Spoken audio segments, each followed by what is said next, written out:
네, 오늘은 40절 말씀인데 한번 보실까요? 요한의 말을 듣고 예수를 따르는 두 사람 중에 하나는 시몬 베드로의 형제 안드레라. 왜 시몬 베드로가 먼저 나오죠? 왜? 그냥 안드레라 하면 될 건데 왜 시몬 베드로의 형제 안드레라 그렇게 말하고 있는 겁니까? 시몬 베드로가 그만큼 유명하다는 거죠. 아시다시피 지금 지난 시간에도 나왔지요. 랍비는 번역한 즉 선생이라, 또 오늘 뒤에도 보면 메시아는 번역한 즉 이런 말 나오잖아요. 그게 지금 괄호로 해서 묶여 있죠. 왜 이런 그 해설을 달았겠어요? 왜? 요한 복음의 그 대상자가 이방인이라는 거예요. 유대인이면은 히브리 말을 이해할 것인데 그 랍비라는 말은 히브리어잖아요. 그런데 이방 그리스도인들은 이 히브리어인 랍비라는 단어를 모르니까 이 랍비라는 히브리어 단어를 설명해 주는 겁니다. 뭐 베드로 마찬가지죠. 그것도 설명해 주는 거예요. 그런데 이방 그리스도인들에게까지 알려져 있는 훌륭한 위대한 이름이 있었으니 그 이름이 바로 베드로라는 거죠. 시몬 베드로.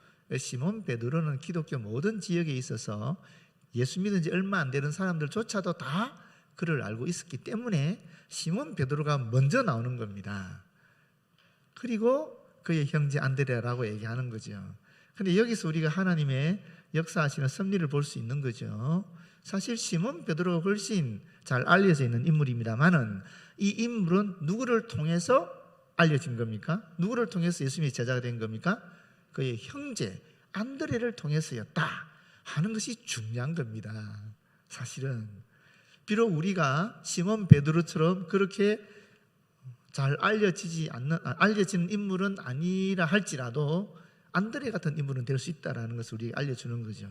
하나님은 이와 같은 형태로 우리를 사용하실 수도 있다는 겁니다. 물론 우리가 시몬 베드로처럼 위대한 일을 하면 좋겠지요. 더 많은 사람이 알려지면 좋겠지요. 그러나 시몬 베드로 같은 사람만 있는 것이 아니라 이와 같이 안드레 같은 사람도 있다. 그래서 우리에게는 희망이 되지 않습니까? 여러분 어떠세요? 여러분은 베드로가 되기를 원하십니까? 아니면 안드레가 되기를 원하십니까? 어떤 분은 베드로가 되기를 원하시는 분도 있을 거예요. 그렇죠? 베드로가 되려고 하면 어떻게 하면 되겠어요? 어떻게 하면 될 것 같아요? 열정적으로 주님을 사랑하면 돼요. 좀 실수하더라도 그럼에도 불구하고 목숨 걸고 사랑하는 거죠. 그렇게 하면 베드로처럼 될 수 있어요. 그런데 내가 목숨 걸고 사랑하지는 못하겠다, 그렇게 열정적인 것은 나와 좀 기질이 맞지 않다 그러면은 안드레가 될 수도 있습니다. 안드레처럼 온유하고 겸손하게 많은 사람들을 주님께 이끌면 그 사람이, 내가 이끄는 그 사람이 열정적인 베드로 같은 인물이 나타날 수 있는 거죠. 그렇게 할 수도 있는 겁니다. 그러니까 여러분은 베드로가 되시든지 아니면 안드레 같은 분이 되시든지 선택하셔서 여러분에게 맞는 유형의 삶을 살아가면 되는 것이죠. 얼마나 좋습니까? 베드로가 되어라 그것도 아니고 안드레가 되어라 그것도 아니고 베드로처럼 되어도 좋고 안드레처럼 되어도 좋다. 중요한 것은 뭡니까? 예수를 전하는 거다. 이거 아니겠어요? 그죠? 참 좋은 거죠. 그러니까 감사한 거죠. 그런데 여기서 보게 되면 지금 첫 제자가 누구라는 거죠? 예수님의 첫 제자. 우리가 얘기했잖아요. 지난 시간에 안드레와 요한이 첫 제자가 되는 거죠. 그 구체적인 이야기가 지금 나오고 있는 것 아니겠어요? 아시다시피 안드레는 오병이어와 깊은 관련이 있는 분이죠. 그죠? 오병이어 기적을 일어났었을 그 당시에 5,000명의 사람들이 배가 고파 있었을 때에 200데나리의 돈이 필요합니다. 이런 얘기도 있었지만 그럼에도 불구하고 안드레는 조용히 와서 도시락을 건네지 않습니까? 어린애가 이 도시락을 가져왔는데 주님께 드리지 않습니까? 그때 주님께서 축사하시고 떼어주시니 오병이어의 기적이 일어나게 된 거죠. 그 매개 역할을 한 분이 바로 안드레라는 겁니다. 또 헬라인 몇 사람이 예수님께 왔었을 때도 사실은 빌립을 만났어요. 빌립이 아마 이 헬라를 좀 했던 모양이에요. 그러니까 빌립을 만났고 빌립이 안드레에게 그 사람들을 소개하고 안드레가 주님한테 가서 헬라인 몇 사람이 주님을 찾아왔습니다. 그랬을 때에 예수님이 좀 어떤, 제가 볼 때는 좀 많이 힘들어하신 듯한 그런 모습을 발견하게 돼요. 왜냐하면 그 헬라인 몇 사람이 찾아왔다는 소식을 듣고 그 다음에 주님이 하시는 말씀이 당신이 고난을 당하시고 돌아가신다는 얘기를 그때 처음 해요. 그러니까 헬라인이 찾아왔다는 의미가 뭐겠어요? 그 의미는 이스라엘 지경을 넘어서서 예수 그리스도가 알려졌다라는 거거든요.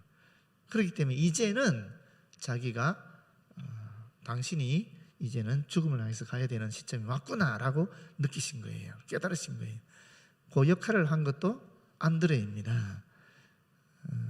그래서 이 안드레는 좀 이렇게 매개 역할, 좀 소개하는 역할, 좀 가이드하는 역할, 그런 역할을 했던 인물인 것 같아요. 저는 개인적으로 안드레를 되게 좋아해요. 그래서 여러분 기억하실지 모르겠지만 2019년 10월 20일에 예수의 첫 제자 안드레라는 제목으로 설교를 한 적도 있습니다. 아시는 분은 아시겠지만 모르시면 은혜죠.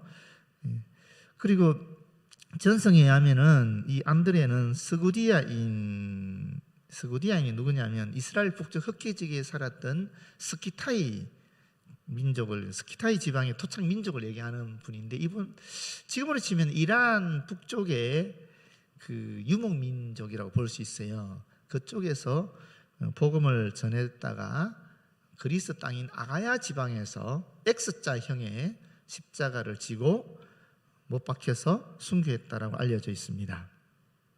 41절입니다. 그가 먼저 자기의 형제 시몬을 찾아 말하되 우리가 메시아를 만났다 하고, 그러면서 메시아는 번역하면 그리스도라.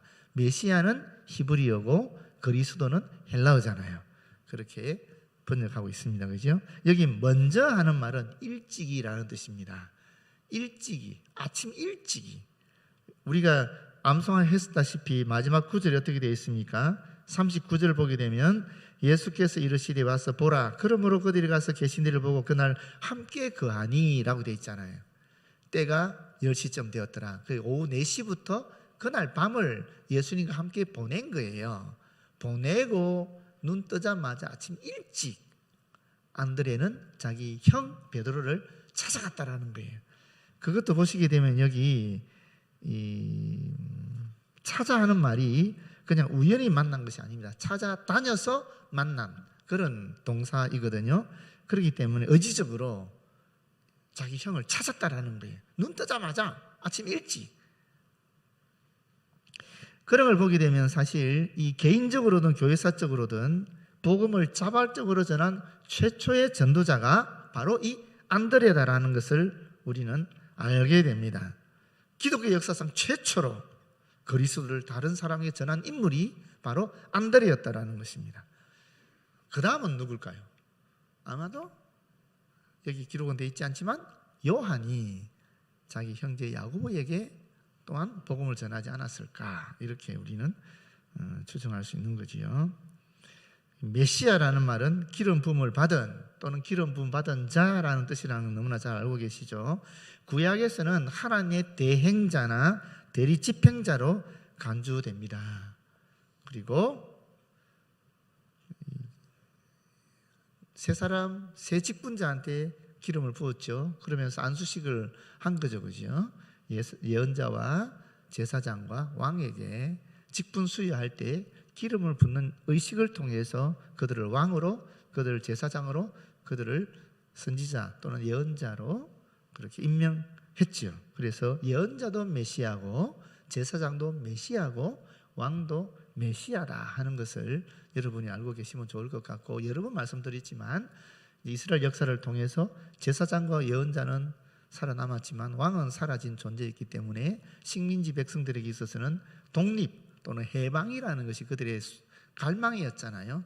그래서 우리는 해방자를 기다린다, 우리를 구원할 사람을 기다린다는 의미에서 이제 메시아라는 말을 쓰기 시작하면서 그때부터는 이 메시아가 단순히 기름 부음 받은 자 또는 제사장이나 왕을 의미하는 것이 아니라 해방자, 구원자, 구세주 이런 의미로 사용되기 시작했다라는 겁니다. 그렇기 때문에 오늘날 우리는 메시아라 그랬을 때 우리가 기름 부음 받은 자란 의미로 사용하지 않죠. 사실은 우리가 메시아라 그랬을 때는 그리스도라는 의미는 구세주라는 뜻이죠. 구원자라는 뜻이죠. 우리 주님이시다 그런 의미로 우리는 메시아 또는 그리스도라는 말을 사용하고 있습니다. 자, 여기서 보시게 되면 그리스도를 만난 사람은 그분을 다른 사람에게 전해야 되는 그런 일종의 원리를 보여주고 있죠. 칼빈은 이런 이야기를 했습니다. 신앙의 본질은 그 빛을 끄지 않고 이를 사방에 비추는 것이다. 이게 신앙의 본질이라는 것입니다. 예수를 그리스도로 믿는다 하는 소리는 무엇인가? 그 빛이 우리에게 있다면 이 빛을 당연히 비추게 돼 있다는 거예요. 빛을 비춘다는 의미가 뭔가? 그건 바로 예수 그리스도를 전하는 것이다 이렇게 보는 거죠. 그런데 만약에 우리가 예수 그리스도를 믿는다 하면서 이 빛을 발하지 않으면, 전하지 않으면 이 신앙의 본질에 어긋난다 하는 얘기와 같은 거죠. 다시 말하면 전하지 않는 자의 가슴 속에는 예수 그리스도가 있지 않다라고도 역으로 이야기할 수 있는 겁니다. 정말 내 신앙이 바람직한가 또는 내 신앙이 내 속에서 살아있는가 어떻게 판가름할 수 있느냐? 내 속에서 그리스도를 전하고 싶은 마음이 일어나고 예수를 전하고 있으면 그 신앙의 본질은 마땅한 것이죠. 그러나 그렇지 않는다면 내 신앙에 문제가 있다라고 스스로를 점검해야 된다 하는 의미와도 상통하겠습니다. 네, 또 두 번째는 전도의 효과적인 방법이 많겠지만 그 중에 하나가 뭐겠습니까? 나랑 가장 가까운 사람에게 전하는 거죠. 사실 이게 가장 효과적인 전도의 방법인데 요새는 거꾸로 됐습니다. 오히려 요새는 가까운 사람에게 전도하는 게 가장 어렵다라고 얘기거든요. 안 그렇습니까? 예전에는 안 그랬거든요. 우리 어릴 때만 해도 복음을 전해들으면 제일 먼저 나랑 가장 가까운 사람에게 전하는 것이었어요. 그게 가장 효과적인 방법이었어요. 근데 왜 요새는 그러면은 가장 가까운 사람을 전하는, 가장 가까운 사람에게 전도하는 것이 제일 어렵다라고 얘기할까요? 왜 그렇습니까? 우리가 답은 알죠, 그죠? 그거는 우리가 전하는 가까운 사람에게 우리가 어느 정도의 신뢰를 잃고 있다라고 볼 수 있는 거죠. 제 말은 팥을 매주로 쓴다 하더라도 믿을 수 있어. 이러면은 통할 건데 제 말은 콩을 매주로 삶는다 할지라도 조금 이상해. 이렇게 되면 곤란해지는 거죠, 이제. 그래서 더 힘들어지는 것이 아닌가 싶은 마음이 들어요. 사실 내 형제나 내 자매나 내 부모나 내 일가 친척들이 예수를 전한다는 것은 굉장한 희생과 굉장한 헌신을 감내해야 되는 것이거든요. 쉽지 않은 일이죠. 그렇지만 내 안에 보물이 있으면, 진정한 영생의 감격이 있으면 누구한테 제일 먼저 전해야 되겠어요? 나랑 가장 가까운 사람에게 제일 먼저 전하는 것은 지극히 당연한 일이라고 볼 수 있는 거죠. 그러면 내가 지금 복음이 예수 그리스도를 확실히 믿고 있는데 가까운 사람이 전하지 않는다 하는 것은 그 사람이 나한테 그만큼 중요한 인물이 아니다라고도 볼 수 있는 거죠. 그죠?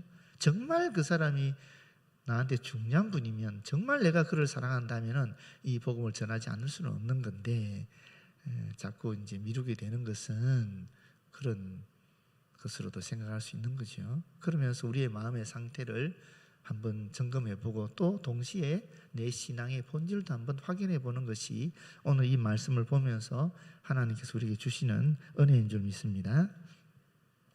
42절에 데리고 예수께로 오니, 이 복음이라는 것은 말로서 전하는 것도 중요하지만 직접 데려오는 일도 매우 중요한 일이죠. 예수께서 보시고 이르시되 내가 요한의 아들 시몬이니 장차 개발하리라. 여러분, 이건 어떻게 생각이 될까요? 지금 예수님이 보자마자 베드로를 파겠다는 거잖아요. 그러면 그죠? 이것을 보통 우리는 신적인 통찰력이라고 그러거든요. 처음 봤음에도 불구하고 예수께서 그의 이름도 알고 또 그 아버지의 이름도 아는 거죠. 어떻게 생각하면 요한의 아들 시몬이니까 아버지 이름도 아는 거지요. 게바라리라, 너는 장차 게바라고 일컬음을 받을 것이다. 그러면 원래 이름은 시몬이고 예수님이 그에게 주신 이름은 게바죠. 그죠? 게바. 새로운 이름을 준다. 이게 성경에는 아주 중요한 의미를 갖고 있잖아요. 그렇지 않습니까? 새로운 이름. 아브라함이 아브라함으로, 사레가 사라로, 야곱이 이스라엘로, 이렇게 새로운 이름을 받는 것은 굉장히 중요한 의미가 있죠. 그 의미가 무엇입니까? 새로운 삶, 새로운 사명을 허락한다 하는 의미인 겁니다. 야곱은 속이는 자였는데 이스라엘은 하나님을 이긴 자가 되잖아요. 그렇지 않습니까? 그러니까 굉장한 의미가 부여되고 그 이름 그대로 야곱은 이스라엘 민족의 선조가 되는 거죠. 그 12아이들을 통해서 12지파가 만들어지는 것이기 때문에 그 이름대로 그 사명이 되고 사명이 하나님의 은혜 가운데 역사를 통해서 이루어지는 것을 또한 우리가 발견하게 되니까 이 이름을 준다라는 것은 그만큼 중요한 의미가 있다라는 것입니다. 그런데 그 이름 게바라는 이름의 의미가 무엇인가? 바로 뒤에 번역해놨죠. 게바는 그러니까 이스라엘 사람들 쓰는 말이겠죠. 아람어라는 말도 있습니다만은 게바는 번역하면 베드로라. 이 베드로는 헬라어라는 거죠. 베드로의 의미는 페트로스라고 해서 반석, 바위라는 의미를 갖고 있다라고 보시면 되는 것입니다. 또 여기서 한 가지 생각할 수 있는 것은 하나님은 중심을 본다라는 것입니다. 하나님은 우리가 베드로를 알잖아요. 우리 이미 베드로의 삶을 알잖아요. 그가 얼마만큼 자주 실수하고 넘어지고 깨지는지 알지 않습니까? 자기 입으로 했던 말도 제대로 지키지도 못하고 그런 거 알잖아요. 그럼에도 불구하고 베드로의 그 중심을 예수님은 보셨다, 하나님은 보셨다라고 볼 수 있는 거거든요. 그게 무엇일까요? 열정적인 주를 향한 사랑, 그걸 봤다라는 거예요. 제가 종종 얘기했습니다마는 제가 대학 다닐 때 다녔던 교회 목사님으로부터 들었던 수많은 말씀 중에서 머리에 꽂힌 게 가슴에 새겨진 몇 가지 말씀이 있는데 그 중에 하나가 무엇이라고 그랬습니까? 그 중에 하나가 바로 하나님은 사람과 다른데 사람은 인간의 99가지 장점을 보지 않고 한 가지 단점을 보지만 하나님은 인간의 99가지 단점을 보지 않으시고 한 가지 장점을 보신다. 그 장점이 뭐라고요? 하나님을 사랑하는 그 마음, 딱 그거 하나 본다라는 거예요. 그 사랑하는 마음이 있으면 사실 주님께서는 하나님께서 우리를 귀하게 여기신다는 겁니다. 사실 우리 한국 교역사를 통해서 보던 우리 교회 역사를 통해서 아마 여러분 주변에도 정말 주님을 사랑하는 것 같은데 인간적으로는 진짜 아닌 것 같아, 이런 분이 있을 수 있죠. 그러나 하나님은 그렇게 안 보신다는 거예요. 하나님께서는 그런 많은 결점들 속에서도 당신을 지극히 사랑하는 그 열정적인 그 한 가지 마음을 보시고 그를 크게 사용하시는 거예요. 하나님께서 베드로를 부르신 이유는 여기 있다라는 겁니다. 여기서 우리가 또 하나 생각해 볼 것은 처음 제자들에 대한 이야기인데요. 마태복음 4장 18절에서 20절을 보게 되면 갈릴리 해변에 다니시다가 두 형제 곧 베드로라는 시몬과 그의 형제 안드레가 바다에 그물 던지는 것을 보시니 그들은 어부라. 말씀하시되 나를 따라오라. 내가 너희를 사람을 낚는 어부가 되게 하리라 하시니 그들이 곧 그물을 버려두고 예수를 따르니라. 이게 공간복음에서 마태복음에 나오는 내용인데 요한복음은 전혀 다른 얘기를 하고 있잖아요. 이걸 우리가 어떻게 봐야 될 것인가 하는 겁니다. 보십시오. 장소가 달라요. 지금 요한복음은 어디입니까? 이 장소가 어디죠? 요한이 세례를 베풀던 곳이잖아요. 요단강이 있는 데잖아요. 요단강은 유대 지역입니다. 유대 지역. 반면에 마태복음은 지금 어디라 그랬어요? 갈릴리 해변이라 그랬잖아요. 갈릴리 해변은 북쪽에 있는 꽤 먼 거리에 있는 곳입니다. 장소가 아예 다른 거예요. 아예. 그러면 말이 안 되잖아요. 어떻게 이럴 수가 있느냐? 그럴 수 있잖아요. 그렇지 않아요? 근데 여러분, 요한은 요한복음 쓸 때에 이 공간보고서 내용을 다 알고 있었거든요. 그렇잖아요. 뻔히 알고 있었어요. 그럼에도 불구하고 지금 유대 지역에서 안드레와 요한을 부르시는 이 내용을 기록한 이유는 어디 있겠어요? 실제로 이 일이 있었으니까. 그러면 요한복음에 있는 내용도 실제로 있었던 일이고 마태복음에 있는 내용도 실제로 있었던 일 아니겠어요? 그렇지 않습니까? 그럼 예수님께서 제자들을 두 번 불렀다라고 볼 수 있는 거예요. 한 번은 비공식적으로, 개인적으로 이렇게 부르신 경우가 있고, 두 번째는 공식적으로 불렀다라고도 볼 수 있는 거예요. 그게 가장 제가 볼 때는 타당한 합리적인 설명인 것 같아요. 주님께서 두 번 부르셨다. 그러면 여기 생략된 얘기들이 많습니다. 왜 베드로와 안드레와 또 빌립나 이런 인물들이 이 유대 지역에 있었을까? 모르죠. 그거는 기록이 안 돼 있으니까 모르죠. 그렇지만 중요한 사실은 예수님께서 지금 안드레와 베드로, 요한 같은 경우 유대 지역에서 먼저 만나셨다라는 겁니다. 그리고 또 갈릴리 지역에서 제자로 확실하게 공식적으로 부르셨다는 것을 우리는 알게 되는 겁니다. 뭐 이게 이상할지 모르겠는데 충분히 그럴 수 있습니다. 충분히.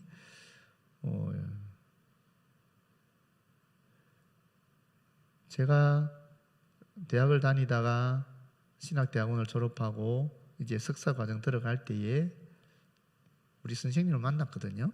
그 선생님은 당연히 이제 내 제자가 되라 그랬죠. 그렇지만 내가 개인적으로 우리 선생님의 제자가 된다라는 것은 어떤 과정을 또 거쳐야 되는 거예요. 그게 뭐죠? 석사 과정에 공식적으로 입학을 해야 제자가 되는 거잖아요. 그렇지 않습니까? 어떤 그런 이 관계라고 보면 아무런 문제가 없고, 또 실제로 우리 가운데 일어나는 일이에요. 우리 가운데도 충분히 일어날 수 있는 일들인데 이것을 잘못 오해하면은 잘못됐다라고 볼 수도 있는 거죠. 그 다음에 43절에 보겠습니다. 이튿날이 벌써 세 번째 반복이 되죠. 1장 29절에도 있고 이튿날, 38절에는 또 이튿날, 그러고 이제 43절에 또 이튿날이 있습니다. 세례 요한이 유대인에게 전한 1장 19, 28절 말씀으로 보게 되면 만 3일째 된 날이라고 볼 수 있는데, 예수께서 갈릴리로 나가려 하시다가 빌립을 만나 이르시되 나를 따르라 하시니, 이제 이 빌립에 대한 얘기가 나옵니다. 빌립. 근데 이 빌립과 그 뒤에 나온 나다나엘에 대한 얘기는 사실은 그 공간복음서에는 있지 않습니다. 그렇기 때문에 요한이 이 공간복음서에 없는 내용들을 보충시켰다라고 볼 수 있는 건데, 그 보충시키는 내용 중에 안드레와 베드로를 부르는 내용도 있고 이 빌립과 나다나엘을 부르는 내용도 있다라고 볼 수 있는 거죠. 예수께서 갈릴리로 나가려 하시다가, 요단강 건너편에서 이제 갈릴리는 아마 예수님의 고향이 갈릴리 근처에 나사렛이지 않습니까? 고향으로 가시는 길인 것 같아요. 예수께서 갈릴리를 향하여 떠나실 것을 결심하셨다 또는 계획하셨다, 이런 의미를 이 나가려 하시다가 하는데 담고 있습니다. 당시 갈릴리는 이 남쪽 지방의 유대와는 달리 주로 사회의 하류 계층들이 거주하던 곳입니다. 주민들의 대다수가 어업이나 목축업이나 그런 데 종사했던 비교적 생활 수준이 낮았던 그런 지역이고, 가난하고 병들고 소외된 또 죄인들이 좀 많이 거주했던 그런 곳이라고 볼 수 있습니다. 그래서 우리가 보통 갈릴리로 가자 이렇게 얘기하면은 낮은 데로 가자, 그런 영적인 의미를 갖고 있습니다. 메시지상. 근데 예수님이 지금 이제 본래 사역의 본거지가 갈릴리였잖아요. 갈릴리, 가브나움, 갈릴리는 가브나움이 가장 중심지였고, 그리고 또 베세다와 또 고라신, 이 세 가지를 예수님 사역의 삼각지라 얘기할 만큼 중심지인데, 이 갈릴리 북쪽에 있는 그런 지역이거든요. 그런 데가 이제 예수님의 사역이 본거지인데, 이제 거기 가려고 하시면서 빌립을 만난 거예요. 이거는 뭐 다른 내용이 없는 걸 보면 우연히 만났다고 볼 수 있는데 하여튼 나를 따르라라고 얘기하고 있습니다. 자신의 제자가 되라라고 하는 요청이라고 볼 수 있는데, 그런데 그 뒤에 보시게 되면 44절에 빌립은 안드레와 베드로와 한 동네 베세다 사람이라 이렇게 되어 있거든요. 이 베세다라는 지역이 어디냐면은 요단 동쪽, 갈릴리 호수가 있으면 이쪽이 요단 동쪽이거든요. 이 남쪽에 이제 예루살렘도 있고 다 있는 거, 지금 이스라엘 남쪽에 있는 거거든요. 그런데 요단 동쪽 지역에 갈릴리 북쪽에 있는 동네가 베세다예요. 그 지금 예수님은 빌립을 어디서 만났느냐? 갈릴리 밑에, 갈릴리 호수에서부터 물이 쭉 내려오는 게 요단강이지 않습니까? 그 요단강에서 지금 유대 지역에서 이 빌립을 만났다는 소리거든요. 그러면서 뭐라고 얘기하냐면 원래는 한 동네 베세다 사람이었다라고 얘기하고 있는 거예요. 베드로, 안드레, 빌립은 다 고향 친구들이었다는 거죠. 고향 친구들인데 안드레도 헬라어고요. 사실은 이 빌립도 헬라어입니다. 그런데 실제로 복음서를 보게 되면 이 사람들은 베세다 출신들이지만 자기들의 집은 어디 있었냐면 또 가브나움에 있었어요. 가브나움에. 그러니까 베세다 출신들인데 가브나움에서 활동하면서 갈릴리 바다에서 어업을 했다, 이렇게 보시면 되겠죠. 그런데 하나님께서, 예수님께서 어쨌거나 그들을 부르셨다라는 것입니다. 부르셨는데 여기서 꼭 짚고 넘어가고 싶은 것은 이 안드레와 안드레를 통해서 베드로가 전도가 되고요. 또 이제 안드레 친구인 또 빌립이 또 전도되는 과정을 보게 되면 결국 이것이 다 일종의 인맥을 통해서 연결되는 거잖아요. 그렇지 않습니까? 그러니까 이게 하나님 역사라는 게 결국 사람과 사람을 통해서 연결되어서 이루어진다 하는 것을 우리는 다시 한번 확인하게 되고, 하나님이 결코 그렇게 갑자기 난데없이 하늘에서 직통으로 이렇게 하는 건 사실 별로 없고, 하나님께서는 우리와 함께 일을 하신다 하는 것을 다시 한번 확인할 수 있는 거예요. 아마 여러분들 중에도 지금 안드레 역할을 하신 분이 많이 있을 거예요. 그래서 나보다 더 신앙이 좋아진 베드로 같은 인물을 키운 분도 있을 거예요. 그거 참 자랑스러운 일인 것 같아요. 정말로 자랑스러운 일인 것 같아요. 여러분의 삶 속에서 안드레와 같이 그런 일들이 많이 발생하면 좋겠고, 또 동시에 이 안드레와 베드로와 또 빌립을 부르신 주님께서 오늘 저와 여러분에게 말씀하세요. 뭐라고 얘기하시는 겁니까? 나를 따르라 라고 얘기하고 있는 겁니다. 나를 따르라. 나를 따르라 그랬는데 내가 따른다는 것은 뭡니까? 앞에 지난주 수요일 말씀한 것처럼 가서 계신 데를 보고 하는 말이 있어요.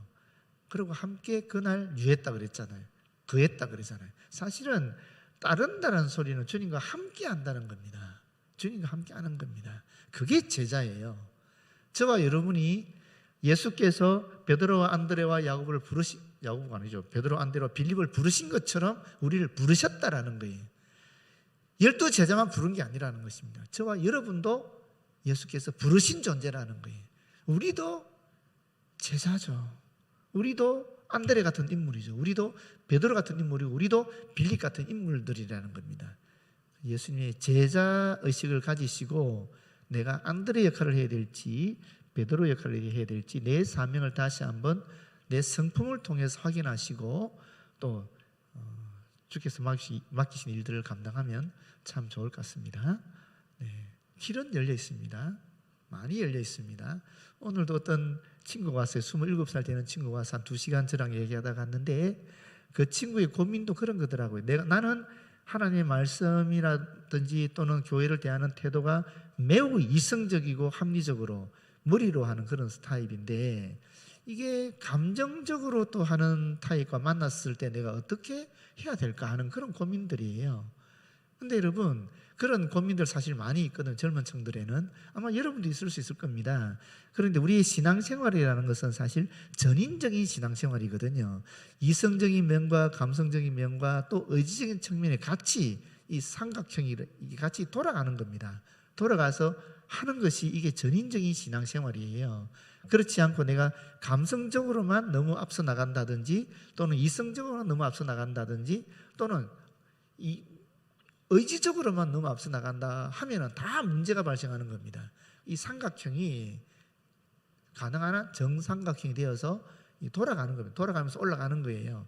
이성적인 측면이 약화됐을 때는 감성과 의지가 땡기 올려서 이성을 땡기 올려서 또 돌리고, 또 감성이 약해지면 또 이성과 의지를 또 돌려서 감성을 더 끌어올리고, 이러면서 이 삼각형이 계속 이렇게 돌아서 올라가는 거예요. 돌아서 올라가면서 주님께 나아가는 것이 전인적인 신앙생활입니다.